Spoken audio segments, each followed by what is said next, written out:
नमस्कार, ये आकाशवाणी शिमला है। अब आप अनुराग पराशर से कोविड-19 पर विशेष समाचार सुनिए।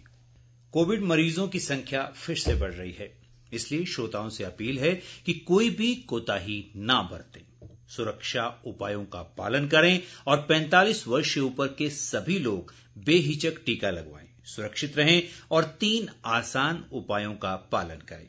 मास्क पहनें, 2 गज दूरी है जरूरी, सुरक्षित दूरी बनाए रखें, हाथ और मुंह साफ रखें। मुख्यमंत्री जयराम ठाकुर ने पंचायती राज संस्थाओं के प्रतिनिधियों से कोरोना वायरस के प्रसार को रोकने में सरकार का सहयोग करने का आग्रह किया है।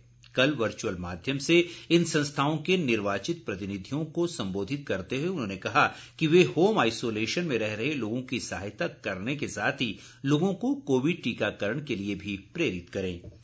उन्होंने कहा, निर्वाचित प्रतिनिधियों को वायरस के खिलाफ टीकाकरण के लिए लोगों को प्रेरित करने में भूमिका निभानी चाहिए, क्योंकि वायरस से खुद को बचाने के लिए यही एक प्रभावी रास्ता है। केंद्र ने सभी राज्यों और केंद्र शासित प्रदेशों को 1 मई से शुरू हो रहे टीकाकरण के तीसरे दौर के लिए मिशन मोड में अतिरिक्त निजी टीकाकरण केंद्र पंजीकृत करने की सलाह दी है। केंद्र ने निजी अस्पतालों, औद्योगिक प्रतिष्ठानों और उद्योग संघ के अस्पतालों की सेवा लेने को भी कहा है। राज्यों को नए आवेदन और लंबित पंजीकरण का काम निपटाने के लिए विशेष प्राधिकरण के साथ समन्वय करने की भी सलाह दी गई है।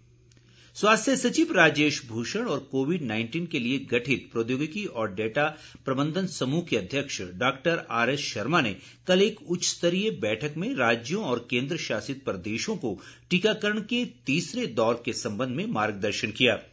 राज्यों से उन अस्पतालों की संख्या पर नजर रखने को कहा गया है जिन्होंने वैक्सीन की खरीद कर ली है और इसका भंडार और मूल्य को विनैप पर घोषित कर दिया है। इन राज्यों से 18 से 45 वर्ष के आयु वर्ग के लोगों के लिए केवल ऑनलाइन पंजीकरण सुविधा का प्रचार करने को भी कहा गया है। स्वास्थ्य सचिव ने मौजूदा अस्पतालों को और सुविधा संपन्न बनाने तथा कोविड रोगियों की उपचार व्यवस्था से संबंधित योजनाओं की भी समीक्षा की।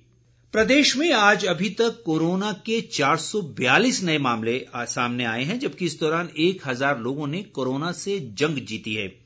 राज्य में कोरोना संक्रमण के मामले बढ़कर 86,580 हो गए हैं, जिनमें से 12,833 सक्रिय मामले हैं, जबकि 72,396 लोग उपचार के बाद ठीक हो गए हैं।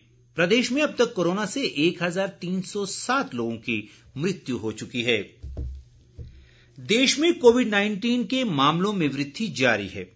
पिछले 24 घंटों के दौरान लगभग 3,49,000 लोगों में संक्रमण की पुष्टि हुई है। स्वास्थ्य मंत्रालय ने बताया है कि इस समय 26,82,000 से अधिक लोग संक्रमित हैं, जो अस्पतालों में भर्ती हैं या घर पर पृथकवास में हैं। इस दौरान 2,17,000 से अधिक लोग पूरी तरह से ठीक हुए हैं या उन्हें अस्पताल से छुट्टी दे दी गई है। हालांकि ठीक होने वालों की दर कम होकर 83.05% हो गई है। देश में अब तक 1,40,00,000 से अधिक लोग संक्रमण मुक्त हो चुके हैं। स्वास्थ्य मंत्रालय ने बताया है कि पिछले 24 घंटों के दौरान 2,767 लोगों की मृत्यु कोरोना से हुई है। इसके साथ ही संक्रमण से मरने वालों की कुल संख्या 1,92,000 से अधिक हो गई है। 5 सूत्रों टेस्ट, ट्रैक, ट्रीट, आइसोलेट और वैक्सीनेट पर विशेष ध्यान दिए जाने से नमूनों की जांच में वृद्धि हुई है।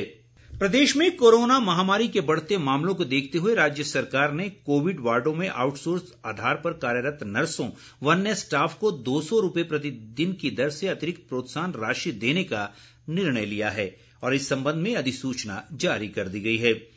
अधिसूचना के मुताबिक कोविड वार्ड में सेवारत सभी आउटसोर्स नर्सों, वार्ड बॉयज और किचन में सेवा दे रहे कर्मचारियों को हर दिन 200 रुपये की प्रोत्साहन राशि दी जाएगी। ये राशि इस वर्ष 1 अप्रैल से 30 जून तक दी जाएगी। इसी के साथ ये समाचार बुलेटिन समाप्त हुआ। हमारा अगला समाचार बुलेटिन आप सुन सकते हैं शाम 6 बजे। नमस्कार।